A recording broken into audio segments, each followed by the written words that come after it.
Voici, je t'ai éprouvé dans le creuset de l'affliction. Ésaïe chapitre 48, verset 10. Cette parole du Seigneur est comme un feu silencieux qui consume nos illusions et révèle ce qui est vrai.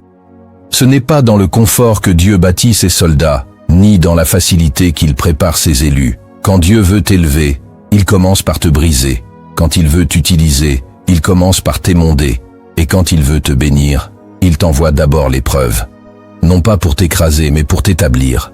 Non pas pour t'humilier, mais pour purifier ce que personne ne voit en toi, sauf lui. As-tu déjà traversé des saisons où tout semblait s'effondrer? Où le silence de Dieu pesait plus fort que les cris de ton âme? Et si ce que tu vivais n'était pas un abandon, mais une préparation divine?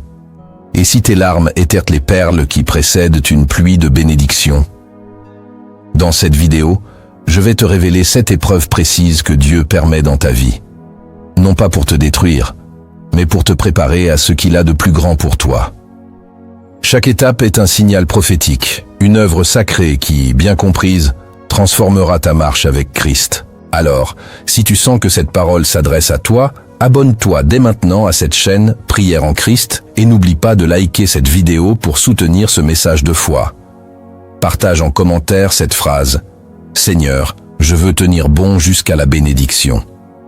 Et surtout, reste bien jusqu'à la fin, car une prière t'attend pour fortifier ton âme dans cette saison d'épreuve. Dieu a un plan. Ne bouge pas. Ce message est pour toi. Dans toute la Bible, les bénédictions les plus puissantes ont été précédées par des épreuves douloureuses. Rien n'est donné au hasard. Dieu ne déverse jamais sa gloire sur une vie qu'il n'a pas d'abord préparée dans le secret. L'épreuve est donc une salle d'accouchement spirituel. C'est là que naît la foi authentique, le discernement, la patience et l'obéissance. Joseph a été trahi par ses frères, vendu comme esclave, jeté en prison avant d'être élevé comme gouverneur d'Égypte. Il est écrit dans le psaume 105, versets 17 à 19. Il envoya devant eux un homme, Joseph, fut vendu pour être esclave, jusqu'au temps où s'accomplit ce qu'il avait annoncé, et où la parole de l'Éternel l'éprouva. Même Jésus, le Fils de Dieu, a connu l'épreuve avant la gloire. Le désert est venu avant le ministère. L'abandon est venu avant la résurrection. La croix est venue avant la couronne. Hébreux chapitre 5, verset 8 dit ceci. « Bien qu'il fût fils, il a appris l'obéissance par les choses qu'il a souffertes. » Aujourd'hui, beaucoup de croyants pensent à tort que les épreuves sont des signes d'échec ou de malédiction. Mais dans le royaume de Dieu, c'est souvent l'inverse. L'épreuve est la signature divine qui précède l'onction. Elle est le feu purificateur qui sépare les appelés des établis. Alors, si tu traverses des saisons d'incompréhension, de combat ou de solitude, ne sois pas troublé. Tu es peut-être au cœur d'un processus sacré. Dieu te façonne, il t'éprouve. Non pas pour te faire tomber, mais pour t'élever à sa manière. Résiste. La bénédiction n'est jamais loin quand l'épreuve devient plus intense. Ce que tu vas entendre maintenant peut bouleverser ton regard sur l'épreuve. Car ces 7 étapes ne sont pas des punitions, mais des stratégies célestes. Dieu les utilise pour affiner ton âme, briser ce qui est faux en toi et préparer la bénédiction qui vient. Chacune d'elles porte un secret. Si tu les discernes, tu ne tomberas pas. Tu seras affermi. 1. Le silence. La première épreuve que Dieu permet avant de te bénir, le silence. Il y a une saison dans la vie spirituelle où le ciel semble fermé. Tu pries, tu jeûnes, tu cherches Dieu de tout ton cœur, mais tu n'entends plus sa voix. Aucun signe, aucun son, aucune réponse. Le silence devient lourd. Il te donne l'impression d'être oublié, abandonné. Mais ce silence est une école.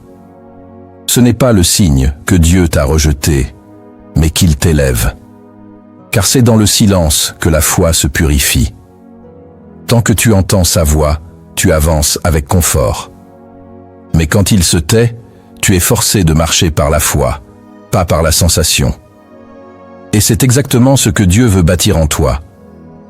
Une foi qui ne dépend pas de tes émotions, ni de tes circonstances, mais qui s'ancre dans sa fidélité immuable. Ce silence n'est pas un vide.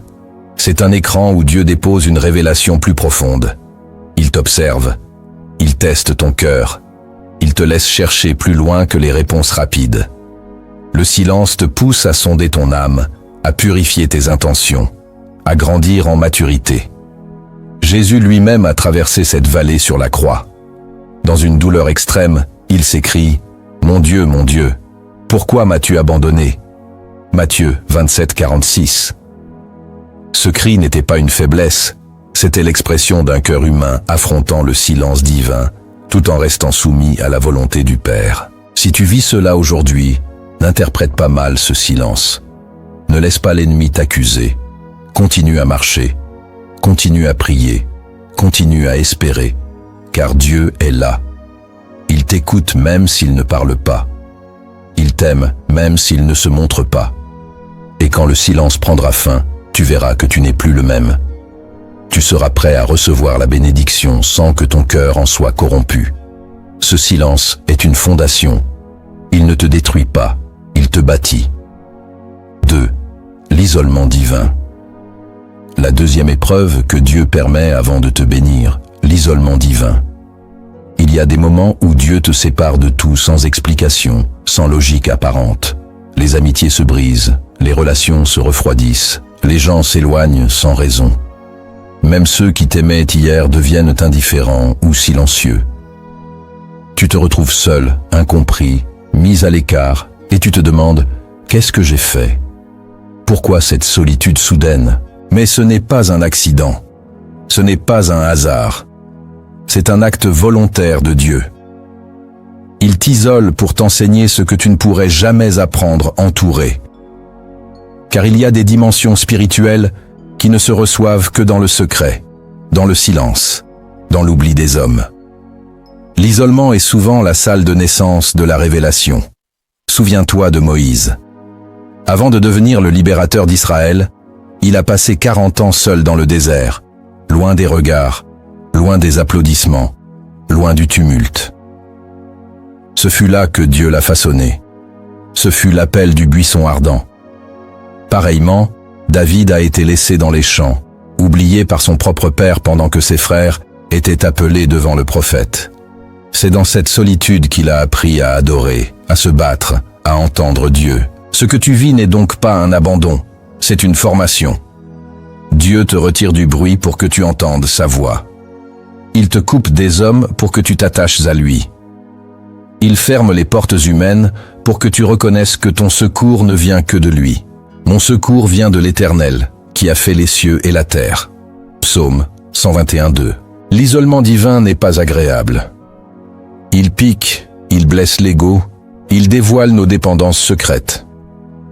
Mais il guérit, il nettoie, il fortifie, il révèle en toi des forces que tu ignorais posséder. Dieu veut que tu apprennes à ne plus dépendre des regards extérieurs pour te sentir fort, des paroles humaines pour te sentir légitime. Il veut que tu saches qui tu es en lui, même quand personne ne te le rappelle. Car c'est dans cette solitude que tu découvres ton identité véritable. Tu n'es pas défini par ce que les autres voient, mais par ce que Dieu a mis en toi. Et pour que tu puisses porter sa bénédiction sans la profaner, il te retire un temps des regards. Alors, ne lutte pas contre cette saison. Ne cherche pas à te recoller là où Dieu t'a détaché. Ne pleure pas ce qui est tombé. L'isolement d'aujourd'hui est la clé de ton élévation demain. Ce n'est pas une punition, c'est une distinction spirituelle. 3. L'injustice et le rejet. La troisième épreuve que Dieu permet avant de te bénir, l'injustice et le rejet. Il y a une douleur que peu comprennent, mais que tous ceux que Dieu veut élever traversent. L'injustice. Tu fais le bien, tu restes fidèle. Tu aides, tu pardonnes, tu restes intègre. Mais en retour, on te méprise, on t'accuse à tort, on parle mal de toi dans ton dos, on salit ton nom alors que ton cœur est pur. C'est une souffrance silencieuse car tu n'as rien fait de mal, et pourtant tu es rejeté, trahi, oublié.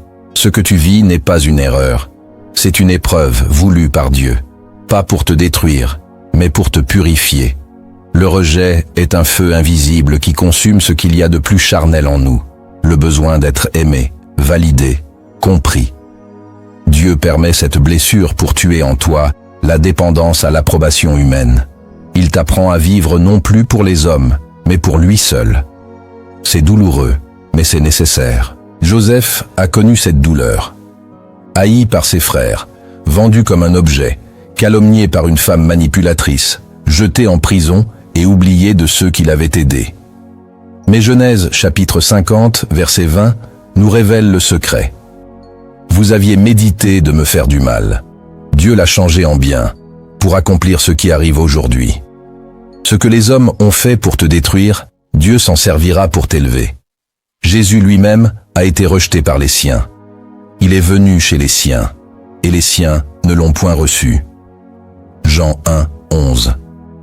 Trahi par Judas, abandonné par Pierre, livré aux autorités par son propre peuple.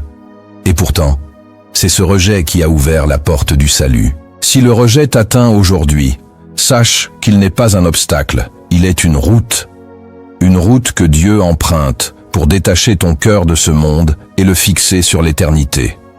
Il arrache de toi ce besoin d'être reconnu pour que tu sois libre d'obéir, même dans l'ombre, même dans l'incompréhension.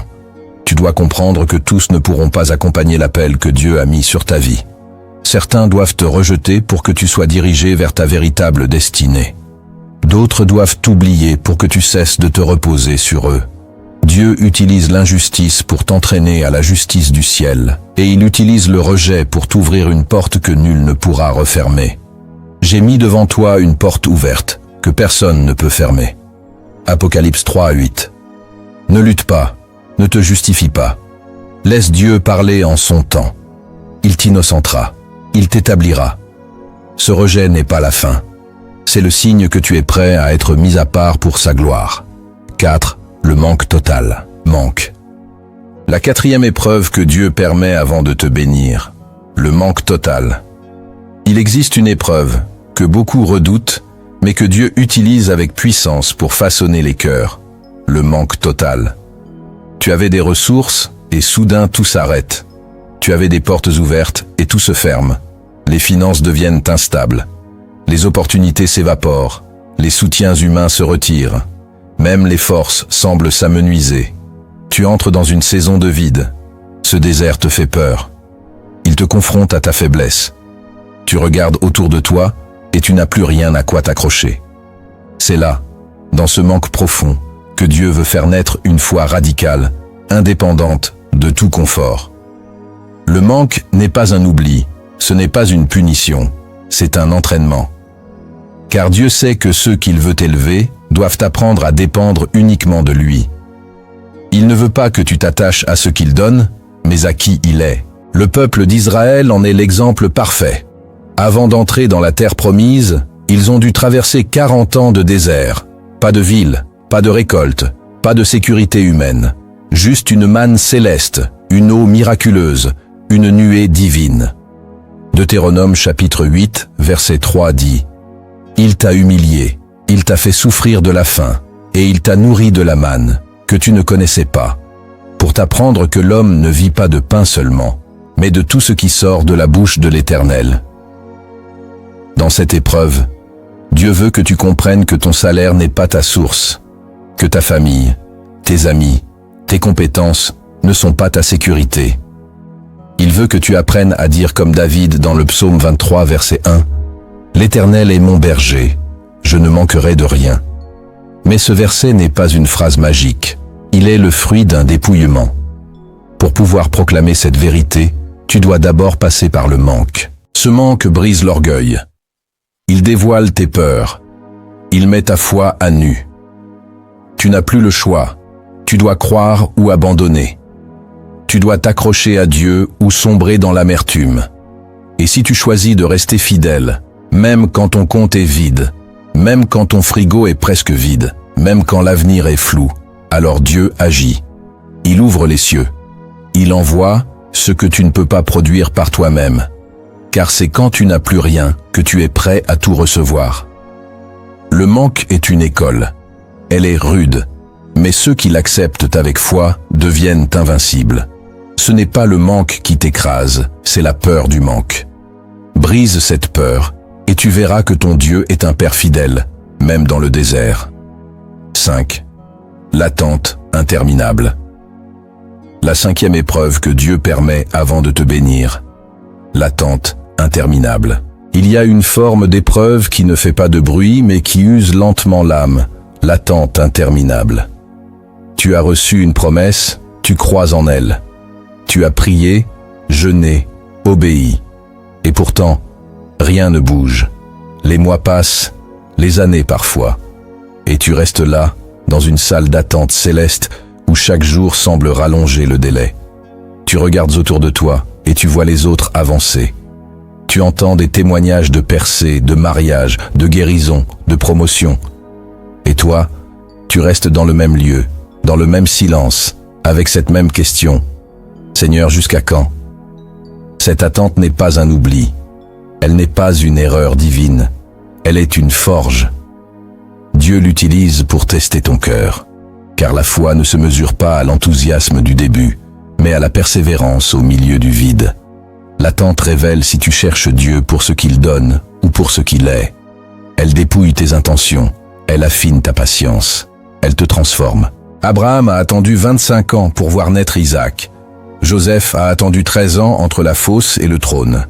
David a été oint roi alors qu'il n'était qu'un adolescent, mais il a attendu des années, traversé la fuite, l'humiliation, la solitude avant d'être établi.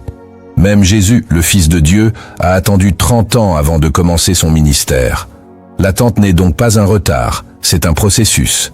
Ésaïe chapitre 60, verset 22 dit « Moi, l'Éternel, je le ferai arriver en son temps. » Pas en temps, mais en son temps. Dans l'attente, Dieu travaille ce que tu ne vois pas. Il prépare les circonstances, il prépare les personnes, il te prépare toi. Car parfois, ce n'est pas que la promesse n'est pas prête, c'est que ton cœur ne l'est pas encore. Dieu refuse de bénir ce qui pourrait te perdre, alors il t'attend. Et pendant ce temps, il t'enseigne à rester fidèle, à le servir même sans récompense immédiate. Il te montre que ta vie n'est pas suspendue à une seule bénédiction, mais qu'elle est précieuse déjà dans l'obéissance. Beaucoup abandonnent à ce stade. Ils quittent leur appel, ils cherchent des raccourcis, ils forcent des choses que Dieu n'a pas encore approuvées. Ne fais pas cette erreur. Car ce que Dieu t'a promis, il l'accomplira. L'attente est peut-être longue, mais la bénédiction sera durable. Et quand tu entreras dans ce qu'il a préparé, tu sauras que ce n'est pas ton impatience qui l'a produit, mais sa fidélité. Tiens bon. Chaque jour d'attente est une preuve d'amour. Dieu ne t'a pas oublié. Il est en train de t'établir. 6. La tentation acharnée. La sixième épreuve que Dieu permet avant de te bénir, la tentation acharnée. Juste avant l'élévation, la tentation devient plus intense. Elle surgit là où tu pensais être fort. Elle revient sous des formes subtiles, déguisées, séduisantes. Tu es tenté de retourner en arrière, de faire des compromis, de lâcher prise. Ce que tu avais abandonné pour suivre Dieu ressurgit comme une voix douce, insistante, dangereuse. Et tu te demandes, pourquoi ce combat devient si fort alors que je marche avec fidélité? C'est parce que tu approches d'une percée et l'ennemi le sait. Il cherche à t'empêcher de franchir ce seuil. La tentation n'est pas un péché, c'est une pression. Elle révèle ce qui n'est pas encore complètement crucifié en toi. Et Dieu permet cette épreuve. Non pour que tu tombes, mais pour que tu sois affermi. Ce que tu surmontes te donne autorité. Ce que tu refuses devient ton témoignage. Jésus lui-même a été tenté non pas dans sa faiblesse, mais juste après son baptême, au moment de l'ouverture de son ministère.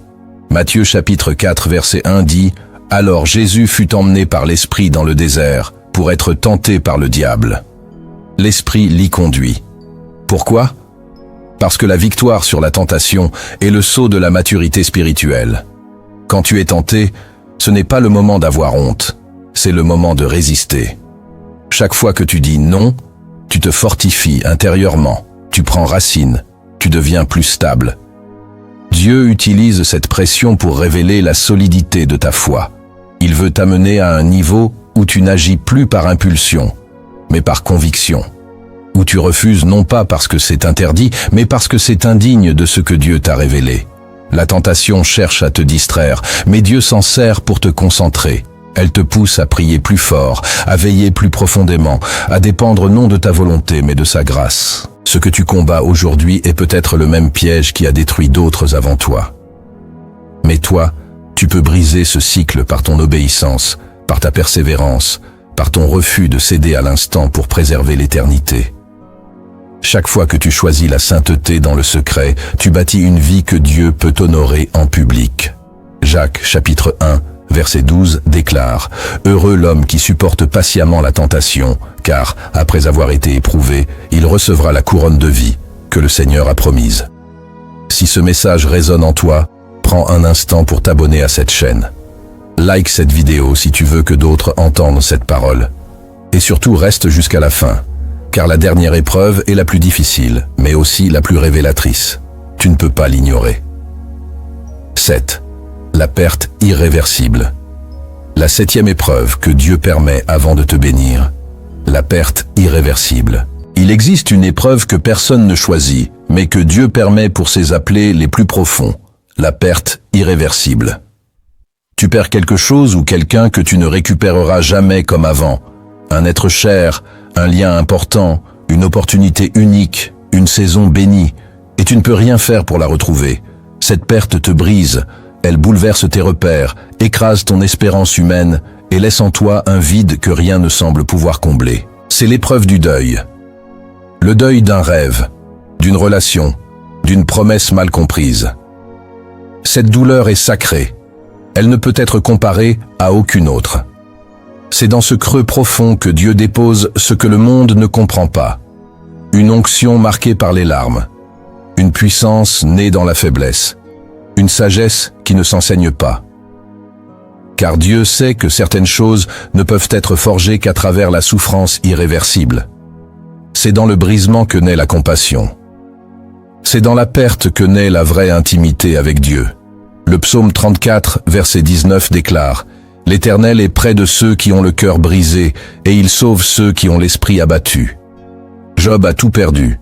Ses enfants, ses biens, sa santé. Et pourtant, Dieu l'a rencontré dans cette ruine. Il a fait naître de ses cendres une révélation qu'il n'avait jamais eue auparavant. Job chapitre 42, verset 5. « Mon oreille avait entendu parler de toi, mais maintenant mon œil t'a vu. » Cette perte n'a pas détruit Job. Elle l'a réveillé spirituellement. Elle a fait tomber ses illusions pour laisser place à une rencontre réelle, directe, vivante, avec son Créateur. Quand tu perds quelque chose que tu croyais essentiel, Dieu te montre que lui seul est inébranlable, que tout ce qui t'était cher peut disparaître, sauf sa présence. Il veut que tu bâtisses ta vie sur ce qui ne peut pas être enlevé, car alors, plus rien ne pourra te voler ta paix. Cette perte que tu as subie n'est pas la fin de ton histoire. Elle est la fondation d'un nouveau départ. Un départ plus pur, plus vrai, plus aligné avec la volonté de Dieu. La douleur ne disparaîtra peut-être jamais complètement, mais elle deviendra un témoignage, elle deviendra un langage. Car ceux qui ont souffert profondément portent une lumière que les autres ne voient pas. Et c'est avec cette lumière que Dieu veut bénir les autres à travers toi. Ce que tu as perdu, Dieu le sait. Ce que tu ne comprends pas, il l'a permis. Et ce que tu ne peux plus retrouver, il peut encore en tirer une gloire éternelle. Si tu as traversé l'épreuve, sache une chose. Dieu ne te laisse jamais repartir les mains vides.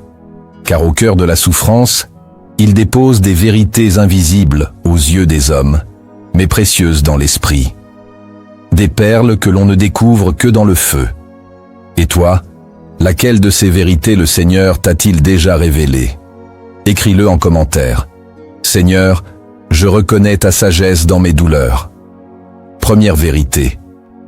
Dieu ne t'éprouve jamais pour t'humilier, mais pour te révéler à toi-même. L'épreuve est rude, tranchante, parfois même violente. Elle te brise, elle te dépouille, elle t'expose. Et dans cette douleur, tu pourrais croire que Dieu t'humilie, que sa main pèse sur toi pour te rabaisser, t'écraser, te punir. Mais ce n'est pas la vérité.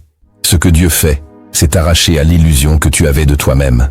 Car tant que tout va bien, Tu peux facilement croire que tu es fort, stable, mature. Mais quand tout s'effondre, ce que tu es vraiment remonte à la surface. L'épreuve agit comme un miroir sacré. Elle ne t'invente rien. Elle révèle. Elle montre ce qui était caché. Ton besoin de contrôle, ton orgueil spirituel, ton manque de foi, ta peur du vide, ta dépendance aux autres. Et cette révélation fait mal, car elle te confronte à tes propres limites, à tes contradictions, à ta fragilité. Mais c'est précisément là que commence la vraie croissance spirituelle. Souviens-toi de Pierre, lui qui disait à Jésus, « Même si tous t'abandonnent, moi, je ne t'abandonnerai jamais. » Il pensait être prêt à mourir pour son maître. Mais Jésus savait ce qui allait arriver. Il lui annonce qu'il le reniera 3 fois. Et lorsque cela se produit, Pierre s'effondre en larmes. Il ne savait pas qu'il était capable de le trahir. Mais Dieu, lui, le savait. Et pourtant, il ne l'a pas rejeté. Car cette chute, cette révélation douloureuse, était le point de départ de sa restauration. C'est après cette épreuve que Jésus l'appelle à paître ses brebis.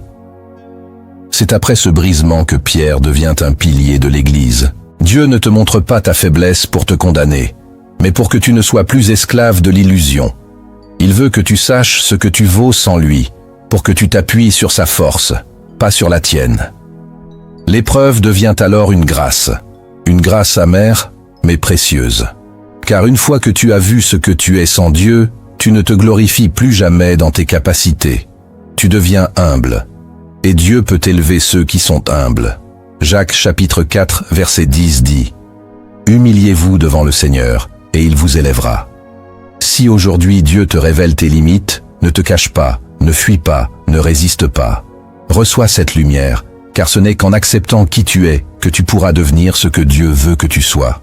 L'épreuve ne t'humilie pas, elle t'éclaire, et cette lumière te libère. Deuxième vérité, ce que tu perds dans l'épreuve ne valait pas ce que Dieu s'apprête à te donner. Quand Dieu permet une perte dans ta vie, ton premier réflexe humain est de te battre pour la retenir. Tu pleures ce que tu avais. Tu t'accroches à ce que tu connaissais. Tu regardes derrière toi avec douleur, avec regret, avec cette voix dans ton esprit qui murmure « Pourquoi, Seigneur?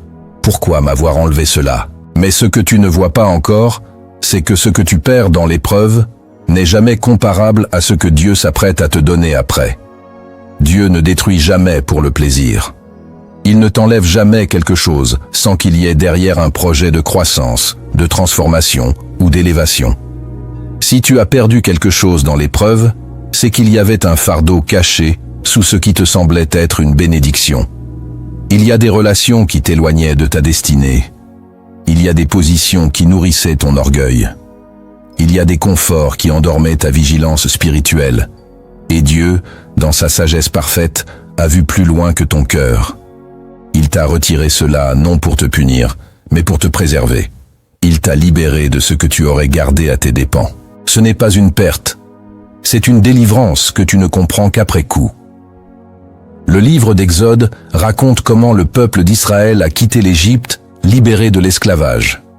Mais très vite, dans le désert, ils regrettent ce qu'ils avaient laissé derrière eux.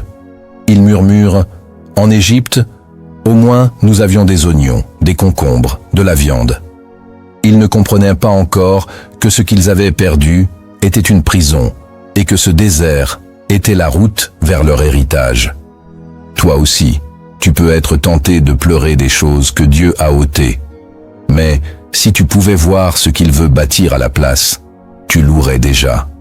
Car ce que Dieu donne après l'épreuve est toujours plus profond, plus solide, plus pur que ce que tu avais avant. Le prophète Ésaïe l'a écrit ainsi au chapitre 61, verset 7. « Au lieu de votre opprobre, vous aurez une portion double. Au lieu de l'ignominie, ils seront joyeux de leur part. » Dieu ne restitue jamais à l'identique. Il donne mieux, il donne plus. Mais il ne le fait qu'après avoir enlevé ce qui n'avait plus sa place. Parfois, ce n'est pas une chose que tu perds, c'est une version de toi-même, un attachement, une sécurité intérieure, une image que tu avais construite. Et cela fait mal. Mais c'est parce que tu étais en train de t'identifier à quelque chose que Dieu voulait remplacer. Il veut que tu sois libre, libre de le suivre, libre de dépendre de lui, libre de recevoir sans crainte, et surtout libre d'aimer sans enchaîner. Alors aujourd'hui, si tu pleures une perte, relève la tête. Ce que tu as perdu ne valait pas ce que Dieu s'apprête à déposer dans ta vie. Il ne prend jamais sans restaurer. Il ne coupe jamais sans replanter. Et ce qu'il prépare, personne ne pourra te l'enlever. Cette épreuve est une séparation, mais aussi une préparation. Troisième vérité. L'épreuve n'est jamais éternelle, mais ses fruits sont durables. Quand tu traverses l'épreuve, elle te donne parfois l'impression qu'elle ne s'arrêtera jamais. Les jours se répètent, les nuits sont longues, les saisons semblent figées. Tu pries, tu espères, tu cries, mais rien ne bouge. Et tu commences à penser que tu vas rester là pour toujours, que cette vallée ne connaîtra jamais d'issue. Mais ce que tu ressens n'est pas la vérité. Car aucune épreuve, aussi douloureuse soit-elle, n'est éternelle. Tout ce que Dieu permet a un temps, un début, un but, une fin. L'épreuve est comme une grossesse spirituelle. Elle te fait enfler de douleur, de tension, d'inconfort, mais elle porte quelque chose de précieux. Elle n'est pas là pour durer toute une vie. Elle est là pour produire un fruit éternel. L'apôtre Paul l'écrit ainsi dans la deuxième épître aux Corinthiens chapitre 4 verset 17. Car nos légères afflictions du moment présent produisent pour nous, au-delà de toute mesure, un poids éternel de gloire. Ce que tu vis aujourd'hui est temporaire, mais ce que Dieu en extrait est immortel. L'épreuve passe, les fruits restent. Regarde la vie de Joseph. Il a été rejeté, trahi, vendu, emprisonné, oublié. Pendant des années, l'épreuve a semblé interminable. Mais quand le jour de Dieu est arrivé, tout a basculé en une seule nuit. En un instant, la prison est devenue un palais, l'humiliation est devenue élévation, et tout ce qu'il avait souffert est devenu le socle de sa mission. Ce n'est pas l'épreuve qui définit ta vie, c'est ce que Dieu en fait. Et ce qu'il en fait dure plus longtemps que la souffrance elle-même. Quand tu es dans le feu, ne crois pas que tu vas y rester. Dieu est fidèle. Il connaît tes limites. Il ne te laissera pas plus longtemps que nécessaire. Il n'est pas sadique, il est souverain. Et sa parole est claire. Psaume 30, verset 6. Le soir arrivent les pleurs, et le matin l'allégresse. Il y a un matin, il y a une sortie, et elle est souvent plus proche que tu ne le crois. Le problème, c'est que quand tu souffres, tu perds la notion du temps. Tu crois que tout est figé, mais Dieu, lui, est en mouvement même quand tu ne le vois pas. Et quand l'épreuve se termine, elle laisse quelque chose en toi. Une endurance, une sagesse, une profondeur, une onction que tu ne pouvais pas recevoir autrement. Les gens verront peut-être ton élévation, mais ils ne comprendront jamais ce que tu as traversé. Et c'est bien ainsi. Car ceux que Dieu forme dans le secret n'ont pas besoin de se justifier. Leur fruit parlera pour eux. Leur paix, leur stabilité, leur autorité sont le langage silencieux des vainqueurs cachés. Alors ne laisse pas l'épreuve t'aveugler. Elle passera. Ce n'est qu'une saison. Mais ce qu'elle construit en toi, personne ne pourra te l'enlever. Tu sortiras de là différent, plus fort, plus vrai et prêt pour ce que Dieu veut réellement déposer entre tes mains. Quatrième vérité. Dieu est plus proche dans l'épreuve que dans le confort. Ce que beaucoup de croyants ne comprennent pas, c'est que la proximité de Dieu ne se mesure pas à l'absence de douleur. En réalité, Dieu n'a jamais été aussi proche de toi que lorsqu'il te semble lointain. Ce paradoxe est difficile à accepter, mais il est au cœur de la maturité spirituelle. Car si tu relis toujours la présence de Dieu à des moments de joie, de facilité, de paix visible, alors tu passeras à côté de la manière la plus puissante par laquelle Dieu façonne ses enfants, l'épreuve. Dieu est plus présent dans la vallée que sur la montagne. Il est plus actif dans le feu que dans la brise. Il est plus engagé dans ton combat que dans tes victoires apparentes. Le psaume 34, verset 19, ne dit pas que Dieu observe ceux qui souffrent. Il dit « L'Éternel est près de ceux qui ont le cœur brisé, et il sauve ceux qui ont l'esprit abattu. » Ce verset n'est pas une consolation symbolique, c'est une réalité spirituelle. Dieu ne t'abandonne jamais dans l'épreuve. Il descend au milieu de tes cendres. Il s'assoit dans ta nuit. Et c'est souvent là qu'il parle avec le plus de puissance, même si tu n'en as pas conscience sur le moment. Rappelle-toi des 3 jeunes Hébreux dans la fournaise. Ils ont été jetés dans le feu pour avoir refusé de se prosterner devant une idole. Et c'est là, dans cette fournaise ardente, que le roi Nebuchadnezzar voit un 4e homme, semblable à un fils des dieux, marcher avec eux dans le feu. Daniel, chapitre 3, verset 25. Dieu n'est pas intervenu avant qu'il ne soit jeté. Il est apparu au cœur même de la fournaise. Pourquoi? Parce que le feu révèle qui est réellement avec toi dans ta propre vie. Tu te souviens peut-être d'avoir ressenti des choses fortes pendant des retraites spirituelles, des cultes, des moments d'adoration. Mais demande-toi, quand est-ce que tu as connu Dieu le plus profondément? Est-ce vraiment quand tout allait bien? Ou est-ce quand tu étais au plus bas, à genoux, brisé, sans force, criant vers lui, sans même avoir les mots? C'est souvent dans ces moments-là que sa paix est descendue sans explication, que sa présence t'a enveloppé d'un silence surnaturel, que sa grâce t'a relevé alors que tu étais incapable de bouger. Dieu est un père, et comme tout bon père, il se rapproche encore plus quand son enfant est blessé. Il ne crie pas à distance, il s'approche, il pense, il console. Même si tu ne le vois pas, même si tu ne le sens pas, il est là, plus près que ton souffle, plus attentif que tu ne l'imagines. Et quand tu sortiras de cette épreuve, tu te retourneras et tu comprendras qu'il était là depuis le début. Ne laisse pas la douleur te faire croire que tu es seul. La croix a déjà prouvé que Dieu est prêt à aller jusqu'à la souffrance la plus extrême pour toi. Alors, si tu traverses l'épreuve, écoute bien. Il marche avec toi, il veille sur toi, il souffre avec toi. Et bientôt, tu le verras. 5e vérité. L'épreuve prépare non seulement ta bénédiction, mais aussi ta mission. Beaucoup de croyants supportent l'épreuve, dans l'espoir d'une bénédiction. Et c'est vrai, Dieu récompense la fidélité. Il restaure, il élève, il ouvre des portes. Mais ce que peu comprennent, c'est que l'épreuve ne prépare pas seulement ce que Dieu veut te donner. Elle prépare surtout ce que Dieu veut faire à travers toi. Ton appel, ta mission, ton fruit. Car Dieu ne te forme pas uniquement pour que tu sois béni. Il te forme pour que tu sois utile. Il ne veut pas seulement te combler, il veut t'envoyer. Chaque épreuve est un champ d'entraînement pour une mission future. Ce que tu as supporté, ce que tu as compris, ce que tu as surmonté deviendra un langage de guérison pour d'autres. Ta douleur d'hier deviendra ton autorité demain. Ce que tu as traversé n'a pas seulement changé ta vie.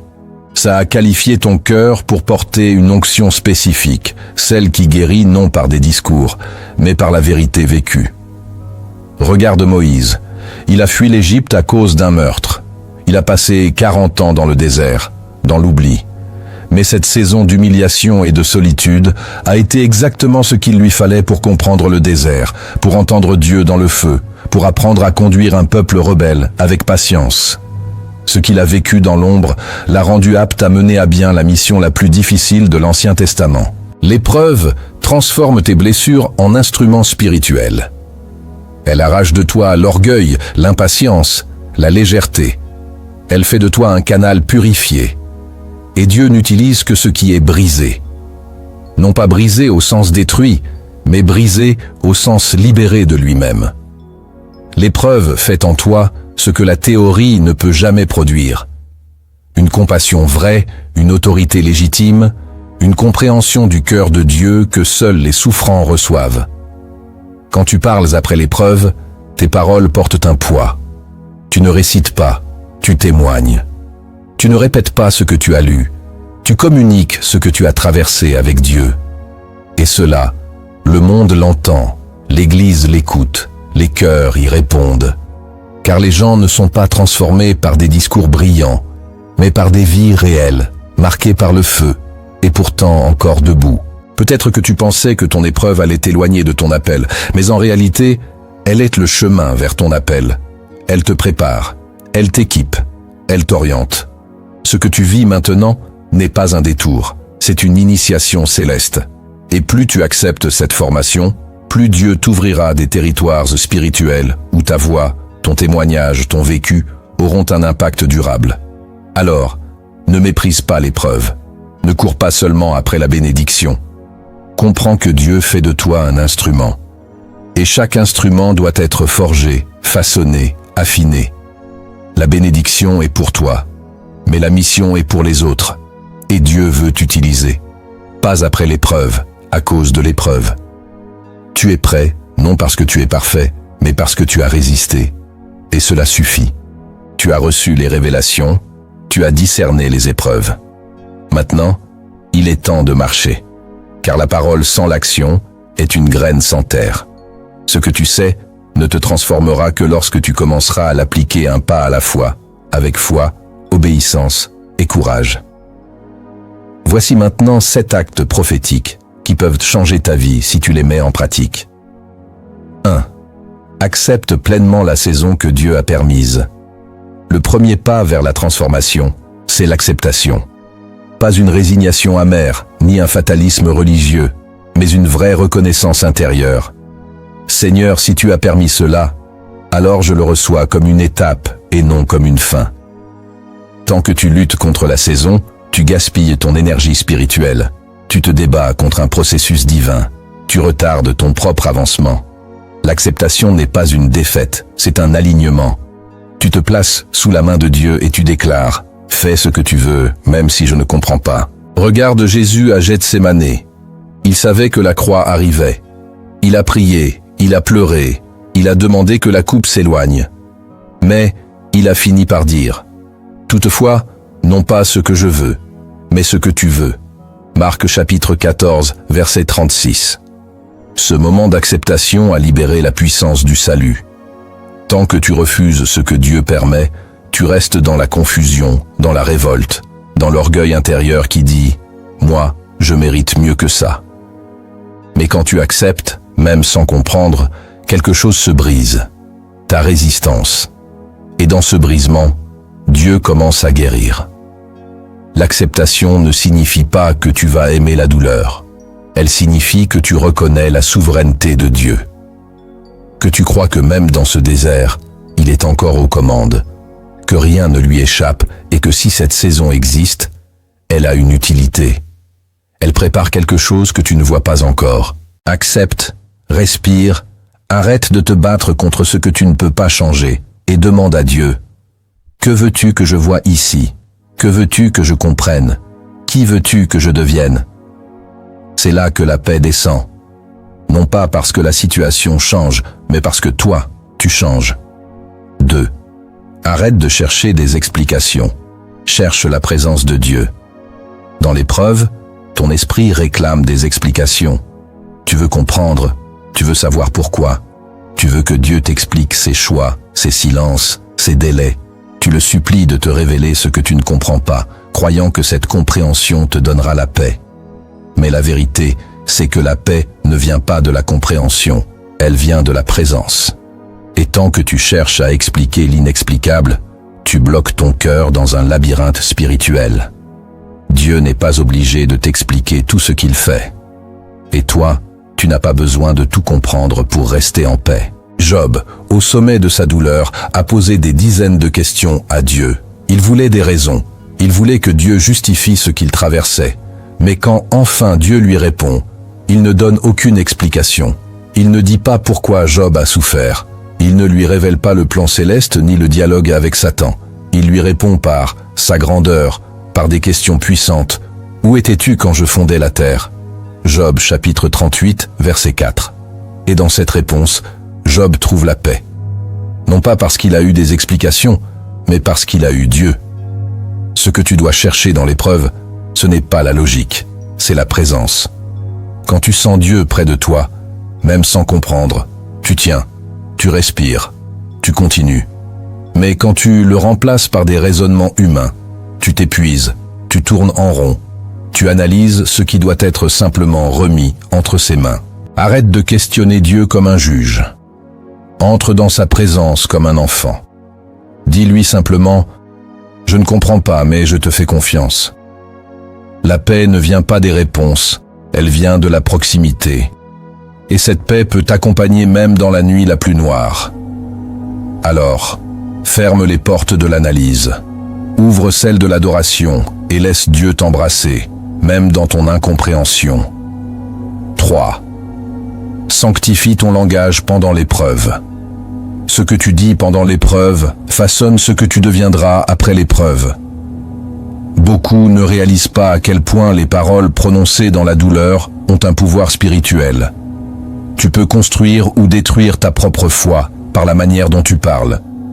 Et dans les moments sombres, la tentation est grande de murmurer, de se plaindre, de parler négativement de soi, des autres ou même de Dieu. Mais si tu veux que l'épreuve te conduise vers la bénédiction, tu dois apprendre à sanctifier ton langage, même quand ton cœur saigne. Proverbe chapitre 18, verset 21 déclare « La mort et la vie sont au pouvoir de la langue ». Ce n'est pas une métaphore, c'est une loi spirituelle. Ce que tu déclares, tu finis par le croire. Ce que tu crois, tu finis par le vivre. Et ce que tu vis façonne ton destin. Dans la douleur, ta bouche devient un champ de bataille. Chaque parole est une graine. Tu peux semer la foi ou semer le doute. Tu peux appeler la lumière ou appeler davantage de ténèbres. Regarde Jésus devant la croix. Il n'a pas murmuré. Il n'a pas maudit. Il a parlé avec vérité, avec autorité, avec soumission. Il a dit « Père, entre tes mains je remets mon esprit. » Et jusque dans l'agonie, ses paroles étaient saintes. Pourquoi ? Parce que le langage révèle ce qui gouverne ton cœur. Ce n'est pas ce que tu vis qui te définit, c'est ce que tu proclames pendant que tu le vis. Si tu veux voir la puissance de Dieu agir, commence par purifier ta bouche. Ne déclare pas que tu es abandonné si Dieu t'a promis qu'il ne te délaissera jamais. Ne dis pas que tu es fini si le Seigneur a dit qu'il a pour toi des projets de paix.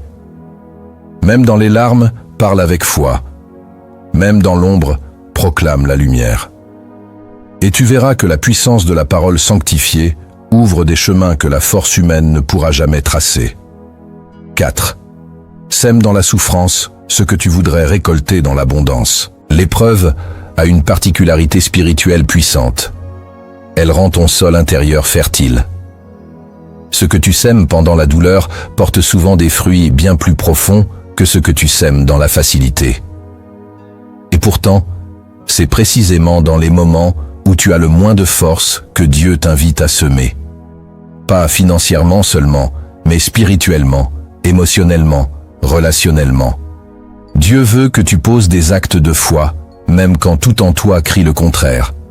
Beaucoup attendent que l'épreuve passe pour recommencer à aimer, à donner, à bénir, à pardonner, à servir. Ils pensent que leur cœur doit d'abord être rétabli.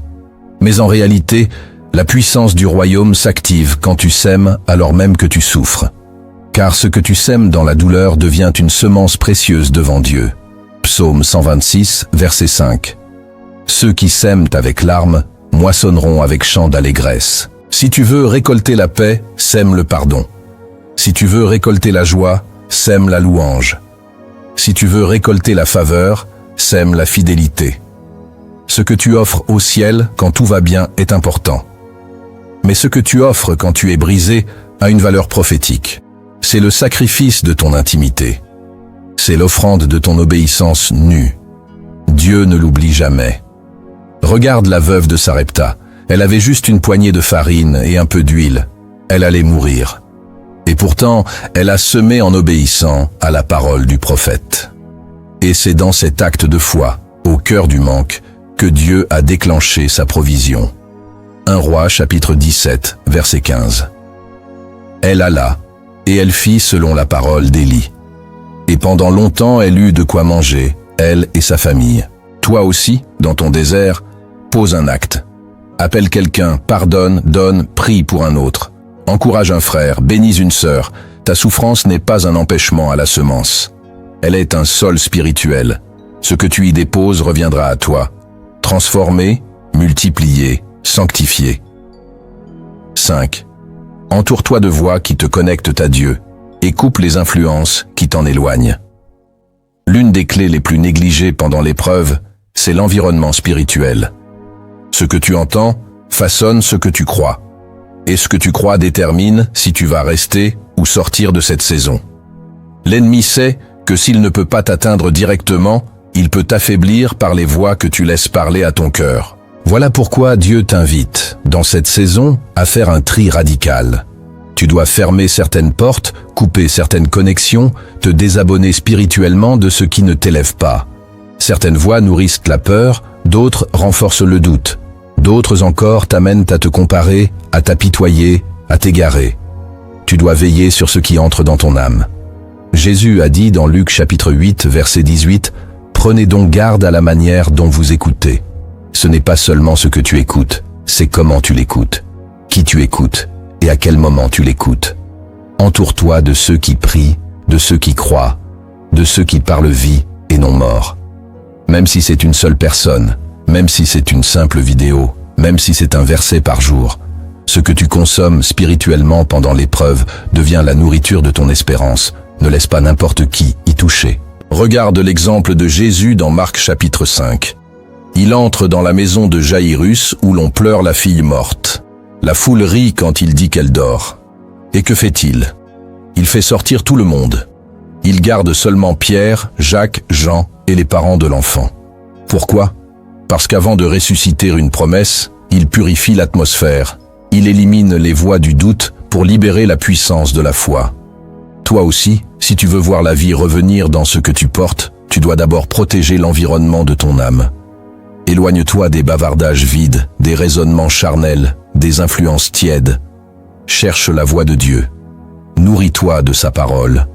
Connecte-toi à l'onction. Et tu verras que même dans l'épreuve, tu peux rester stable, aligné et vivant. 6. Proclame les promesses de Dieu chaque jour, même quand ton cœur ne les ressent pas. Dans l'épreuve, tes émotions ne sont pas fiables. Ton cœur est instable. Un jour tu crois, le lendemain tu doutes. Un matin tu es en feu, le soir tu es abattu.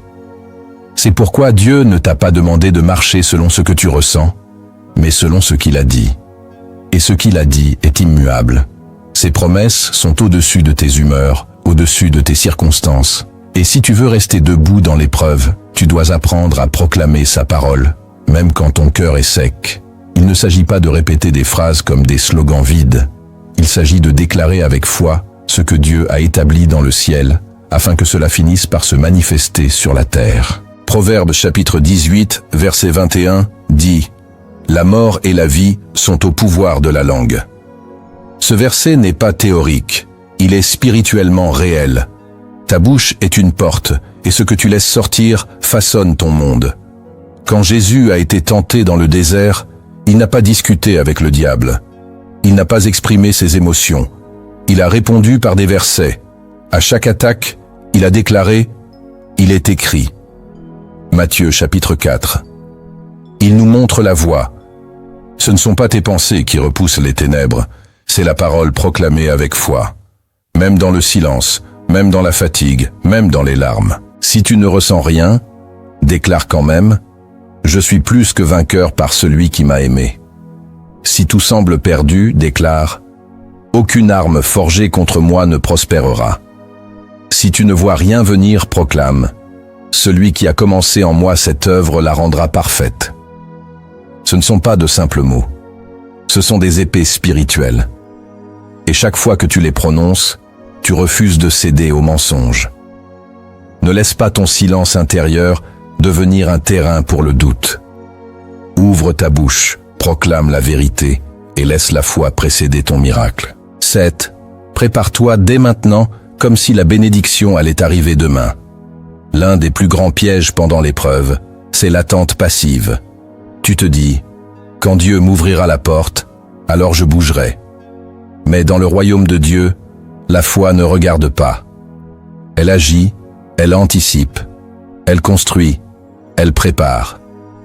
Et ce que Dieu attend de toi maintenant, ce n'est pas de rester figé, mais de te comporter déjà comme si la bénédiction frappait à ta porte. Car c'est cette posture d'anticipation qui témoigne de ta maturité spirituelle. Regarde Noé. Dieu lui a annoncé un déluge qu'il n'avait jamais vu. Il ne savait ni quand, ni comment cela arriverait. Et pourtant, il a construit l'arche avant la première goutte. Il n'a pas attendu la pluie pour obéir.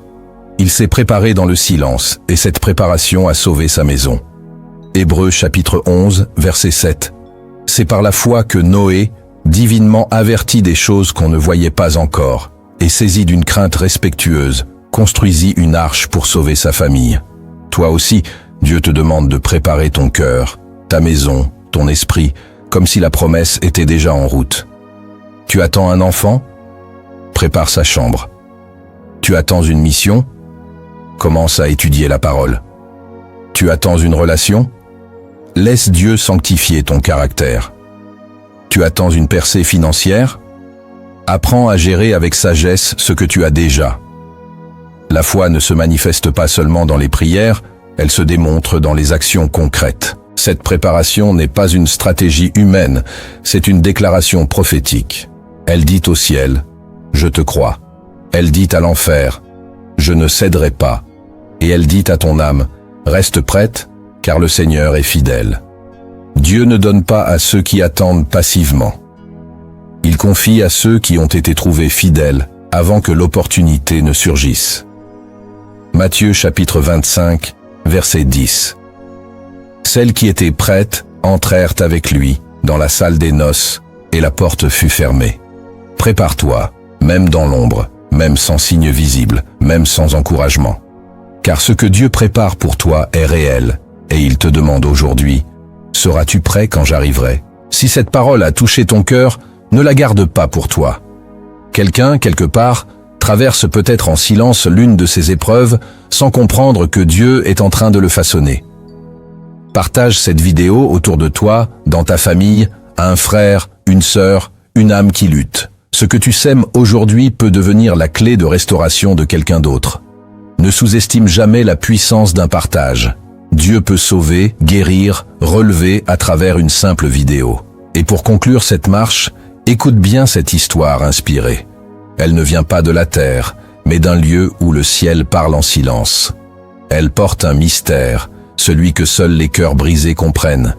Écoute jusqu'au bout, car elle pourrait bien être ton propre reflet caché dans les lignes d'une autre vie.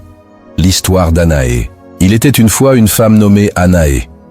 Elle vivait dans un petit village au bord du désert. Chaque jour, elle se levait avant l'aube pour aller puiser de l'eau. Mais depuis plusieurs mois, le puits s'était tari. Le sable avait envahi les réserves. Les voisins partaient un à un, cherchant ailleurs une terre plus clémente.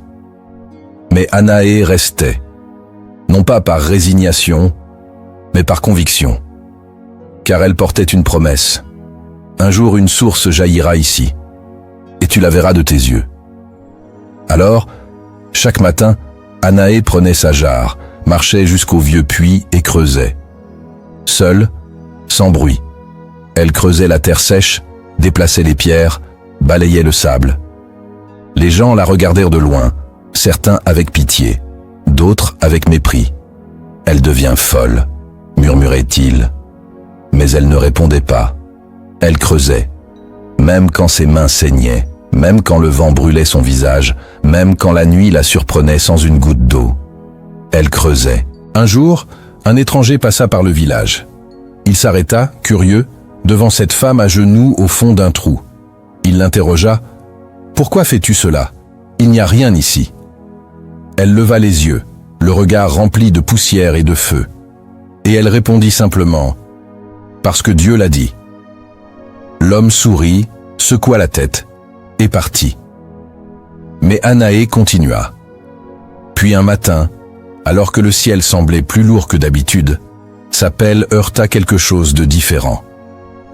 Ce n'était pas une pierre, c'était un souffle, un murmure, une veine invisible dans la terre. Et soudain, l'eau jaillit. Pas une flaque, pas un filet. Une source claire, fraîche, vivante.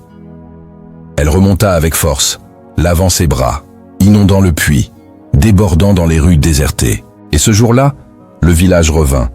Les maisons oubliées se rallumèrent. Les enfants revinrent jouer.